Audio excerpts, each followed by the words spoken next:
Detached from the mainland, our barrier islands are a tropical delight.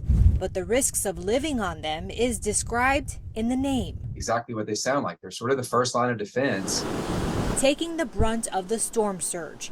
Florida State University Associate Professor in the Department of Urban and Regional Planning, Will Butler, says barrier islands are dynamic, formed naturally but constantly changing due to sea level rise. We don't build it in a way that's designed to move with that very dynamic environment. Gives you a certain sense of vulnerability living on a barrier island. Annie Davis has lived in Manalapan for decades, a town in the South Palm Beach barrier island.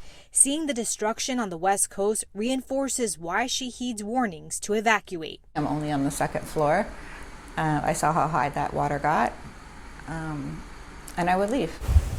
But knowing the risks, she still wouldn't move now. The question we're faced with, could we see similar destruction on our barrier islands? Basically, the structure of each island will determine the extent to which sea levels rise or storm surge will impact whatever's on that island. Experts say it all comes down to elevation, and not all barrier islands are created equal. In Palm Beach, the town of Palm Beach, there's actually some pretty high ground in certain parts of the barrier island. Florida Atlantic University Director for the Center of Urban and Environmental Solutions, John Rennie, says some of the limestone which makes up the barrier island is higher in some areas, which could help during major storm surge but will not prevent it. We can absolutely have a major storm surge that would certainly devastate our barrier islands in a very similar to way what we've seen on the West Coast. And what would rebuilding look like? Experts say newer codes would raise elevation of homes,